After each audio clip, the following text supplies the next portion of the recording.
আসসালামু আলাইকুম প্রিয় দিনী ভাই বোনেরা, রাসূল করিম সাল্লাল্লাহু আলাইহি সাল্লাম বলেছেন, তোমরা সিজদাতে আল্লাহ তাআলার একটি নাম 3 বার পড়ো, তাহলে অতীতের গুনাহগুলো ক্ষমা হয়ে যাবে। রাসূল করিম সাল্লাল্লাহু আলাইহি সাল্লাম বলেছেন, আল্লাহ তাআলার 99 নাম রয়েছে, যারা এগুলো মুখস্থ করবে সে জান্নাতে প্রবেশ করবে। তবে আল্লাহ সুবহানাহু ওয়া তাআলার আরো নাম কোরআন এবং হাদিসে রয়েছে। এই 99টি নাম হাদিস শরীফ একত্রের ফজিলত এসেছে। এই জন্য এই 99টি নামের মধ্যে আমরা একটি নাম সম্পর্কে আমরা জানবো এই ভিডিও থেকে। রাসূল করিম সাল্লাল্লাহু আলাইহি সাল্লাম বলেছেন, যেই ব্যক্তি এই ইসিমটি অধিক হারে পড়বে, আল্লাহ রাব্বুল আলামিন এর বিনিময়ে তার দুঃখ কষ্ট দুশ্চিন্তা দূরীভূত করে দিবেন, এমনকি তার সম্পদের মধ্যে বরকত হবে।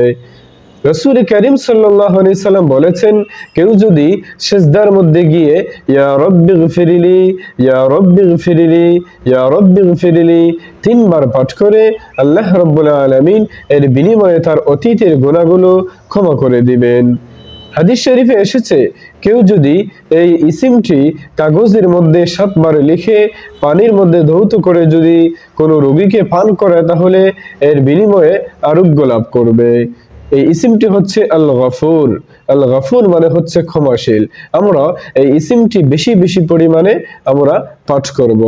আমরা আল্লাহ তাআলার কাছে সর্বাবস্থায় দোয়া করব।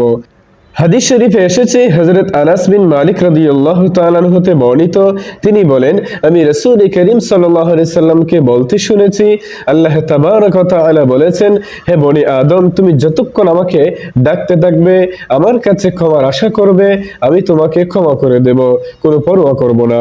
তোমার পাপ রাশি, তোমার পাপ যদি মেঘমালা পর্যন্ত পৌঁছে যায়, আর যদি তুমি আমার কাছে ক্ষমা চাও, আমার কাছে মাফ চাও, তাহলে আমি তোমাকে ক্ষমা করে দেব। তোমার পাপ রাশি যদি পৃথিবীবর্তী পূর্ণ হয়ে যায়, আর যদি তুমি আমার কাছে আসো, যদি শিরিক মুক্ত হয়ে আমার সাথে সাক্ষাৎ করো, তাহলে আমি পৃথিবীবর্তী ক্ষমা নিয়ে আমি তোমার সাথে সাক্ষাৎ করব। এই জন্য আমরা আল্লাহ তাআলার কাছে সর্বাবস্থায় দোয়া করব, আমাদের গুনাহ মাফের জন্য আল্লাহ তাআলার কাছে ক্ষমা চাইব। কখনো নিরাশ হওয়া যাবে না, হতাশ হওয়া যাবে না, আল্লাহর রহমত থেকে বঞ্চিত হওয়া যাবে না।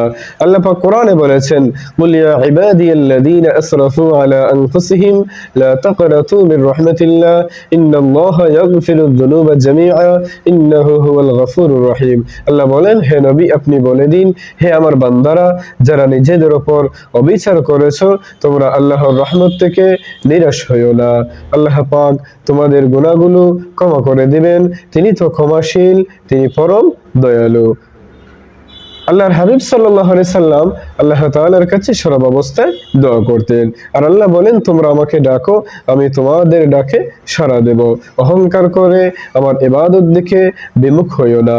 এই জন্য আল্লাহ তাআলার যে ইসিমগুলো রয়েছে, যেই নামগুলো রয়েছে, এই নাম আমরা বেশি বেশি পাঠ করব। তাহলে নবীজি বলেছেন, যারা এই নামগুলো পাঠ করবে তারা জান্নাতে প্রবেশ করবে। আমরা পাঠ করব আল গফুর। এই ইসিমটি আমরা অধিক পরিমাণে পাঠ করব, তাহলে আল্লাহ রাব্বুল আলামিন এর বিনিময়ে আমাদেরকে দুঃখ কষ্ট, আমরা যে পেরেশানির মধ্যে রয়েছি, আমাদের ধন সম্পদের মধ্যে আল্লাহ পাক আমাদেরকে বরকত দান করবেন। আর সিজদার মধ্যে 3 বার পড়বেন, ইয়া রব্বিগফিরলি ইয়া রব্বিগফিরলি ইয়া রব্বিগফিরলি। নবীজি বলেছেন, কেউ যদি সিজদার মধ্যে 3 বার পড়ে, তাহলে এর বিনিময়ে তার অতীতের গুনাহগুলো ক্ষমা করে দেয়া হবে। আল্লাহ পাক যেন আমাদেরকে আমল করার তৌফিক দান করেন, আমিন।